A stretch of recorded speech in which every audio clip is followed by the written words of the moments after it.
চাকরিহারা প্রার্থীরা বলছেন দুর্নীতি না করেও দায় নিতে হলো। সংসার বাচ্চা আছে, চালাবো কী করে?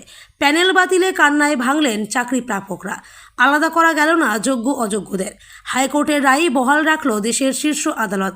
এসএসসির 2016 পুরো প্যানেল বাতিল করল সুপ্রিম কোর্ট।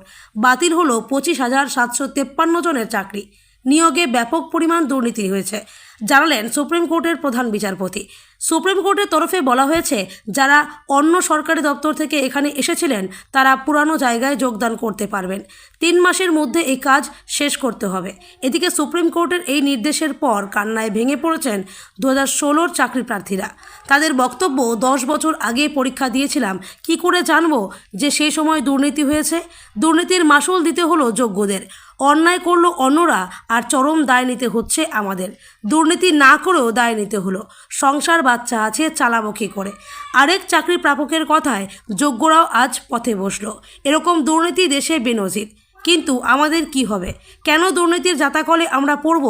বাড়িতে বাচ্চা আছে, বৃদ্ধ মা বাবা আছে, কিভাবে সংসার চালাবো? কেন এতদিন ধরে চাকরি করার পর আমরা ভুক্তভোগী হব? এই অবস্থায় তারা কি করে চাকরি আবার ফিরে পাবেন, এই প্রশ্ন সবাই করছেন। একটু এটা খুবই অস্বস্তির ব্যাপার যে পশ্চিমবাংলায় 16 সালের এসএসসির নিয়োজিত প্রায় 26,000 চাকরি বাতিল হলো। সুপ্রিম কোর্ট বাতিল করল।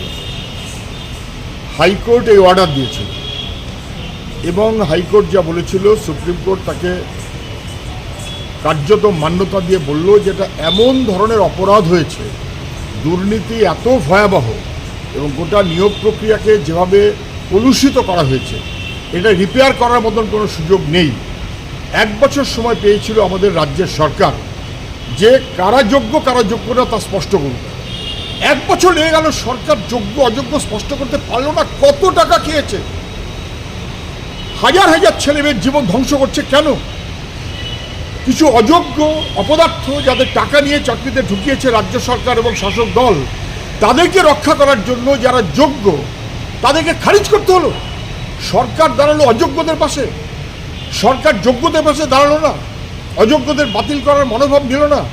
সরকারের অপদার্থতা, তার জন্য এই সমস্ত চাকরি প্রার্থীরা, চাকরিজীবীরা কার্যত তারা বাতিল হয়ে গেল। 3,000, 4,000, 5,000, 6,000 তাদের খারিজ করাটা উচিত ছিল। সরকার করল না বলে আজকে সুপ্রিম কোর্টে আমাদের রাজ্যের মুখ খুলল। শুধু না, আমাদের ছেলে মেয়েগুলো তাদের কী হবে? তাদের টাকা ফেরত দিতে বলেছে, তাদের টাকা ফেরত দিতে বলেছে। যে সরকারের অপদার্থতায় এবং যে সরকারের দুর্নীতির ভয়াবহতায় কার্যত যোগ্য ছেলে মেয়েদের চাকরিও চলে গেল, তাদের কার্যত বার করে দেওয়া হলো।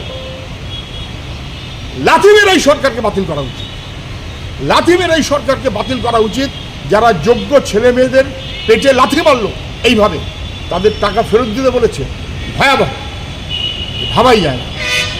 হাইকোর্ট বলেছে নির্দিষ্ট হবে যে যারা মন্ত্রিসভা এই অপরাধের সঙ্গে যুক্ত আছে তাদেরকে সিবিআই হেফাজতে নিয়ে প্রয়োজনে তদন্ত করুক। সেটাই জরুরি ছিল। সুপ্রিম কোর্ট এখনো সে ব্যাপারে কিছু বলেনি, বরং তাদেরকে অবিলম্বে হেফাজতে নিয়ে হাইকোর্টের অর্ডারকে মান্যতা দিয়ে সুপ্রিম কোর্ট হেফাজতে নিয়ে তদন্ত করতে বলুক। যারা টাকা খেয়েছে তারা বহাল তবিয়তে মন্ত্রীর দপ্তরে বসে থাকবে, সরকারের দপ্তরে বসে থাকবে, টাকা পাহাড় করবে, তারা ছাড় পাবে। আর যোগ্য ছেলেমেয়েরা বাতিল হবে, এ কখনো হতে পারে না।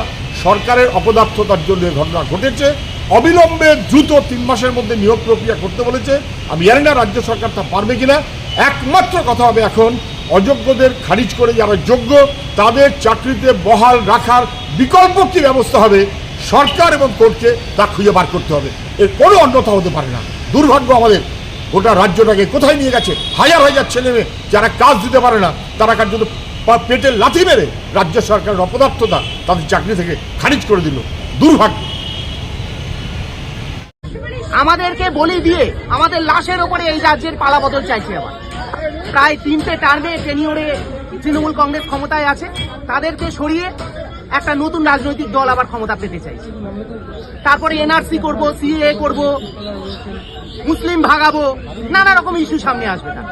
মোট কথা, সিঙ্গুর নন্দীগ্রাম কাণ্ডকে হাতিয়ার করে যেমন তৃণমূল কংগ্রেস রাজ্যে ক্ষমতায় এসছে, আমাদের লাশের ওপর, আমাদের এই চাকরিকে আমাদের উপর বিজেপি রাজ্যে ক্ষমতায় আসতে চাইছে।